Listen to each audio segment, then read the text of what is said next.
Good morning sir. Good morning. मैं जानना चाहती हूँ कि हम सिचुएशन को बिल्कुल ऐसे कैसे देखें कि हमें सिचुएशन से बाहर निकलना है। कि मान लो हमारे पास बार बार कोई प्रॉब्लम आ रही है, हम उसे फेस कर रहे हैं, फिर जो आसपास के हमारे सराउंडिंग्स के लोग हैं वो भी टाउंटिंग कर रहे हैं हम पर, नहीं तुमने पहले भी ऐसे किया था, अब फिर तुम फेल हो जाओगे इसमें, तो वहाँ जा कर के हम स्टक हो जाते हैं और फिर हमारा कॉन्फिडेंस लूज हो जाता है। हम एग्जैक्टली कहाँ स्टक हो जाते हैं, जिसको आप जो वर्ड यूज कर रहे हो स्टक हो जाते हैं, मतलब आप कह रहे हो कि हम अपनी थिंकिंग में स्टक हो जाते हैं। थिंकिंग में स्टक हो जाते हैं, राइट? कि हम ओवर थिंकिंग में चले जाते हैं। ओवर थिंकिंग कि हम बैठे बैठे बस सोचते रहते हैं कि ऐसा क्यों हुआ, क्या हुआ, ऐसा नहीं होना चाहिए, कि हमारे में कुछ कमी ऐसा हो गया तो क्या होगा, वैसा हो गया तो क्या होगा, मैं दोबारा भी ट्राई किया नहीं हुआ तो क्या होगा। हम जानते हैं कि पहले भी ऐसा हुआ था, फिर हमने उसे ओवरकम कर लिया, लेकिन बार बार वही चीज आते आते फिर वही ब्रेन का जो कंफर्ट जोन है हम फिर वहीं स्टक होने लगते हैं। और जिस कंफर्ट जोन की आप बात कर रहे हो वो एक्चुअल में ओवर थिंकिंग वाला जोन है। ओवर थिंकिंग वाला जोन है, मतलब बैठे बैठे बस सोचते रहते हैं जैसी हमारी कंडीशनिंग हुई कर है, कुछ नहीं पाते हैं। करते भी हैं तो थोड़ा सा करना शुरू करते हैं, उसके बाद वापस से वो थॉट्स हमारे ऊपर हावी हो जाते हैं। राइट? यही आप कह रहे हैं। राइट सर, प्रॉब्लम जो है इतनी ज़्यादा, क्योंकि एक्चुअली क्या लाइफ में अगर कुछ अच्छा होता है तो शायद हम प्रॉब्लम से इजीली निकल जाते हैं, बट बैक टू बैक जब आपको फेलियर्स ही मिल रहे हैं उस टाइम पे भी आपको फिर दिखना ही बंद हो जाता है कि हाँ निकलने का भी कोई रास्ता है। प्रॉब्लम सबसे बड़ी पता है क्या है, कि सबको यही लगता है कि हमारी प्रॉब्लम सबसे बड़ी है। अगर यहां पर मैं एक एक करके सबको बोलूं कि आप बताओ कि आपकी लाइफ में क्या क्या प्रॉब्लम्स आई या अभी क्या प्रॉब्लम्स चल रही है, तो आई एम श्योर कोई सोच भी नहीं सकता कि अच्छा ऐसी प्रॉब्लम्स भी कोई फेस कर सकता है क्या। तो इन प्रॉब्लम्स के बावजूद भी कुछ लोग आगे बढ़ पाते हैं, कुछ नहीं बढ़ पाते हैं। That is the big question कि एग्जैक्टली हम स्टक कहां पर होते हैं। क्या हम एक्चुअल में लाइफ में प्रॉब्लम्स में फंसते हैं या उन प्रॉब्लम्स को लेकर के जो हमारी थिंकिंग है वहां फंसते हैं? सबसे पहले ये चीज हमको क्लियर होना चाहिए। तो जो हम कह रहे हैं फंस गए हैं, हम एक्चुअल में प्रॉब्लम्स में नहीं फंसे हैं, क्योंकि प्रॉब्लम्स तो सबकी लाइफ में है। हम एक्चुअल में थिंकिंग में फंस जाते हैं। राइट। ये पॉइंट सुनने में छोटा लग रहा होगा, but it is a very big point two understand in life, जो 99% लोगों को नहीं समझ में आता है। हम क्या समझते हैं कि हम प्रॉब्लम्स में फंस गए हैं, क्योंकि the moment you say that, तो जब तक प्रॉब्लम्स रहेगी तब तक आप फंसे रहोगे। और प्रॉब्लम्स कब तक रहेंगी? लाइफ टाइम, जब तक लाइफ रहेगी। Right. But the moment you से कि मैं प्रॉब्लम्स में नहीं फंसा हूं, प्रॉब्लम्स मतलब लाइफ में नहीं फंसा हूं, मैं लाइफ के बारे में जो मेरी थिंकिंग है उधर मैं फंस गया हूं जाकर के। अब मैं उस थिंकिंग को कैसे चेंज करूं? Right. If you say that, तो वो आपके हाथ में पूरा कंट्रोल है। But if you ask me this question कि मेरी लाइफ की जो प्रॉब्लम्स हैं वो कैसे सॉल्व हो, तो उसका कोई जवाब नहीं है, क्योंकि वो कभी नहीं होगा। आज आपकी एक प्रॉब्लम है वो सॉल्व हो भी जाएगी, कल कोई और प्रॉब्लम आ जाएगी, परसों कोई और आ जाएगी, फिर कोई और आ जाएगी, फिर कोई और आ जाएगी। Right sir. तो कैसे हम अपनी थिंकिंग को चेंज करें? सिंपल। थिंकिंग चेंज हो गई तो सब चेंज हो जाएगा। सब चेंज हो जाएगा, क्योंकि प्रॉब्लम्स को देखने का नजरिया बदल गया तो प्रॉब्लम बदल गई। एक बंदा जिसकी थिंकिंग नहीं फंसी हुई है, उसको आप चारों तरफ से फंसा दो, वो निकल जाएगा। लेकिन जिसकी थिंकिंग फंसी हुई है, उसको आप जा करके दुनिया जहान के सारे रिसोर्सेज दे दो, पूरा का पूरा खजाना भी दे दो, तब भी वो नहीं निकल पाएगा। तब भी रोएगा बैठ करके कि क्या मेरे को चारों तरफ खजाने से कैद कर दिया। अरे भाई, खजाना है, कैद नहीं है। देखे ना ऐसे लोगों को जिनके पास में सब कुछ है लेकिन रोते रहते हैं। तो सब कुछ मिलना इज नॉट अ सॉल्यूशन। जिनकी लाइफ में कोई प्रॉब्लम नहीं है वो भी रो रहे हैं। सो अब आता है कि इसका सॉल्यूशन क्या है, कि we are stuck in our thought process, how to get out of it. तो सबसे पहली चीज ये समझनी है, ज्यादा सोचने से कुछ नहीं होता है, सही सोचने से होता है। अभी सही सोचना क्या है? What is right thinking? Positively, not positively सोचना। इसको भी ध्यान से समझ लेना। पॉजिटिव सोचना क्या सही सोचना होता है? फॉर एग्जाम्पल, आगे आप जा रहे हो, किसी जंगल में हो और आगे दलदल है और आप पॉजिटिव सोच रहे हो, मेरे साथ में कभी कुछ गलत हो ही नहीं सकता, मैंने ताबीज पहना हुआ है, ये मुझे बचाएगा। बहुत लोग हैं बहुत पॉजिटिव है लाइफ को लेकर के, बट क्या उनकी सोच सही है? अभी सही सोचना क्या है? सर मेरे हिसाब से मतलब इंटेलिजेंसी से सोचना, कि मतलब कुछ ऐसा सोचे कि आगे जाके हमें कोई हानि ना हो, कि एक इंटेलिजेंट माइंड से सोचे। अभी इंटेलिजेंट क्या है और फूलिश क्या है? एक है फूलिश तरीका सोचने का, बेवकूफों की तरह सोचना, एक है इंटेलिजेंस के साथ में सोचना। What is intelligence? जिसको हम इंटेलिजेंस कहते हैं वो इंटेलिजेंस क्या है? साइंस को इंटेलिजेंस कह सकते हैं? नहीं कह सकते। नहीं कह सकते। तो किसको कहोगे? सुपरस्टिशंस को इंटेलिजेंस कहोगे? सुपरस्टिशंस मतलब क्या? बिलीफ, कुछ भी मान रखा है, उसको पकड़ के बैठे हुए, उसके हिसाब से एक्ट कर रहे हैं। उसको इंटेलिजेंस कहोगे या साइंस जिस तरीके से आगे बढ़ रही है उसको इंटेलिजेंस कहोगे? एग्जैक्टली। तो साइंटिफिक वे ऑफ थिंकिंग समझना पड़ेगा, वो क्या है, उसको अपनी लाइफ में लगाना पड़ेगा, तब आप कह सकते हो आपकी जो थिंकिंग है वो सही है। अब ये साइंटिफिक थिंकिंग मतलब क्या? रियलिटी को एज इट इज देख लेना, दैट इज साइंटिफिक थिंकिंग। यही तो है, और क्या है? There are laws of this universe, उसको एज इट इज देख लेना, उसको ऑब्जर्व करना, यही तो है साइंटिफिक थिंकिंग। उन लॉज को बदलना नहीं, क्योंकि साइंस बदल नहीं सकती उन लॉज को। लॉ ऑफ ग्रेविटी को साइंस बदल नहीं सकती है, उस लॉ को समझ करके उसके हिसाब से एक्ट कर सकती है। इसी साइंटिफिक थिंकिंग को अगर हमको अपनी लाइफ में लगाना हो तो इसका मतलब क्या?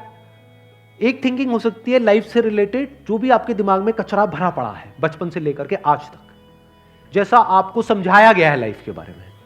किसने समझाया है? वो लोग जो खुद नहीं समझते,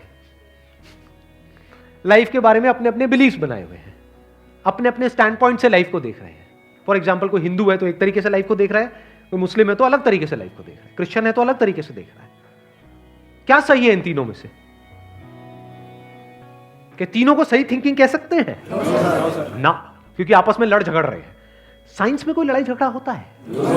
अगर मैं किसी साइंटिफिक फैक्ट के बारे में बात करूंगा, क्या कोई हिंदू, मुस्लिम, क्रिश्चियन आकर के आपस में लड़ सकते हैं?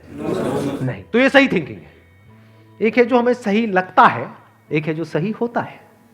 दोनों में जमीन आसमान का फर्क है। एक है जो आपको सही लगता है, एक है जो सही है। तो साइंटिफिक थिंकिंग का मतलब क्या, अगर इसको हमको लाइफ में लगाना हो तो, यानी लाइफ को आप एज इट इज देखो, ऑब्जर्व करो, फिर उसके बारे में सोचो। This is scientific thinking. और ये जो फंडा जिसकी मैं बात कर रहा हूं, इसको आप लाइफ के किसी भी एस्पेक्ट में लगा सकते हो। इसको बिजनेस में लगा सकते हो, इसको जॉब में लगा सकते हो, इसको रिलेशनशिप में लगा सकते हो, इसको हेल्थ में लगा सकते हो। बिजनेस क्या है अगर रियलिटी को एज इट इज देखना नहीं है तो? अब ये जो आपने कहा कि बिजनेस में सब झूठे भरे पड़े हैं, क्या ये सच है या आपका अपना एक स्टैंड पॉइंट है? अभी इन्होंने बोला कि बिजनेस में सब झूठे भरे पड़े हैं। अभी ऐसे ही यहाँ पे मैं अलग अलग लोगों से अलग अलग बातें पूछूंगा ना, तो सब बड़े कॉन्फिडेंस से बोलेंगे, as if they know it for sure. जैसे मैं पूछूंगा, हाँ भाई यहाँ पे किसी मेल का किसी का ब्रेकअप हुआ होगा, तो सारी लड़कियां ऐसी होती हैं, सब धोखेबाज हैं। ऐसे ही कोई लड़की से पूछूंगा, वो आकर के बोल देगी, सर ये तो मर जात तो है ही ऐसी, इसका कुछ हो ही नहीं सकता। क्या ये सच है या आपका अपना एक स्टैंड पॉइंट है, अपना आपका एक बिलीफ है?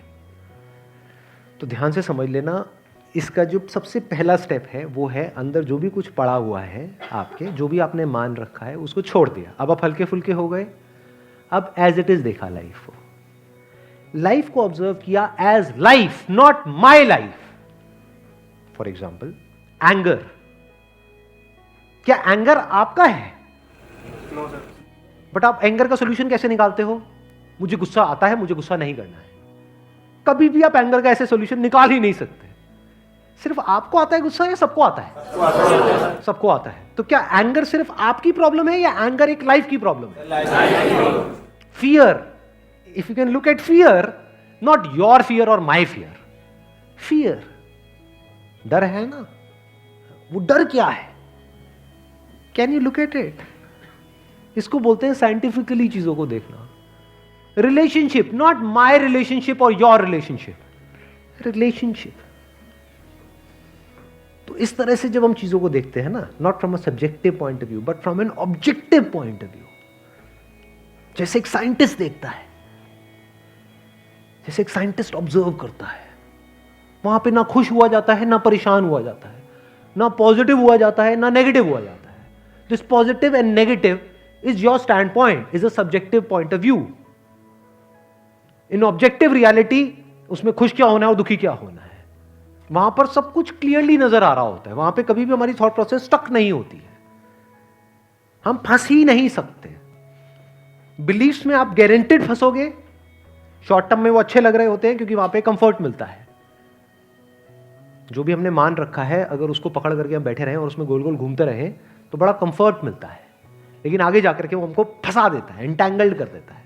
बट जो रियलिटी है वो धीरे धीरे आपको आजाद करती रहती है, जितना आप रियलिटी को समझ जाते हो उस लेवल तक।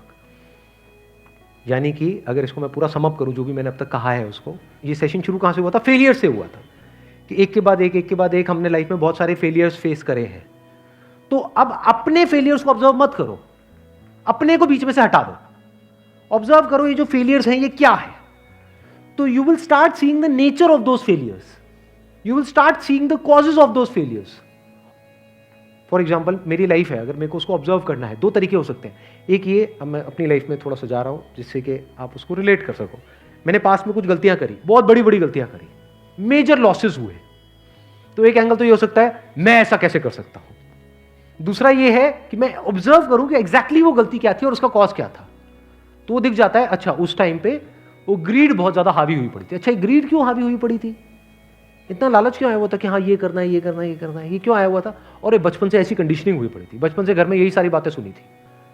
तो इसलिए I was acting out of that information जो मेरे अंदर फीडेड थी, and that was not correct information. वो सारी इंफॉर्मेशन गलत थी, जिसकी वजह से मैंने जल्दी से एक्ट किया, बिना सोचे समझे, बिना सही थिंकिंग के एक्ट कर दिया, उस वजह से जाकर के फंस गया। तो मुझे उस बंदे ने नहीं फंसाया, मैं खुद फंसा अपने लालच की वजह से। तो अब ये क्लियर हो रहा है हम कैसे देखते हैं। तो वंस वी सी दैट, तो अब मैं उससे पूरी तरह से फ्री हो गया, because I understood something which is very basic in life, जिसकी वजह से पूरी की पूरी लाइफ एक अलग ट्रैक पे निकल गई। क्या समझ आया? कि कभी भी ग्रीड से एक्ट नहीं करना है। अब इसको हम समझते हैं, कैसे समझते हैं? मॉरल साइंस की बुक से। वो सब बकवास है, ये लालच नहीं होना चाहिए, सबके अंदर लालच भरा पड़ा है। बट लालच हमको कैसे फंसाता है, इसको ऑब्जर्व किया अपनी गलतियों के बेस पर, और फिर समझ आया अच्छा ये होता है। लालच से ग्रोथ नहीं होती है। लालच से आप पैसा कमा सकते हो, बट उसको आप ग्रोथ नहीं कह सकते, क्योंकि आप डिग्रेड हो रहे हो, तो आप एक्चुअल में ग्रो नहीं कर रहे हो। एक्चुअल ग्रोथ में उसको कह सकता हूं जो होलिस्टिक ग्रोथ हो, उसको ग्रोथ बोल सकते हैं। आपने पैसा तो कमा लिया, लेकिन डर में जी रहे हो कि मैंने इतने घपले कर दिए हैं, अगर किसी ने पकड़ा गया तो पता नहीं क्या हो जाएगा, क्या फायदा ऐसी लाइफ का। उसको आप ग्रोथ कहोगे? Can you call it growth? ना। तो लालच से ग्रोथ नहीं होती। तो ये चीजें समझना बारीकी से, स्टेप बाय स्टेप, तो आप गलतियों का पूरा नेचर समझ सकते हो। The nature of mistakes, the kinds of mistakes, the types of mistakes, और उनके कॉजेस क्या होते हैं। और जैसे ही हमको ये सब समझ आ जाता है और साफ दिखने लग जाता है, तो वो गलतियां होनी हमसे बंद हो जाती हैं। और जितनी भी गलतियां हो सकती हैं, उन सबके अगर नेचर समझ आ जाते हैं, तो गलतियां होने की पॉसिबिलिटी फ्यूचर में ऑलमोस्ट खत्म हो जाती है। प्लस जब समझ आ गई है उसकी रियलिटी, तो वहां पे ओवर थिंकिंग के लिए जगह नहीं होती है, अपन थिंकिंग में स्टक नहीं होते हैं। Wish you all the very best, thank you so much for coming.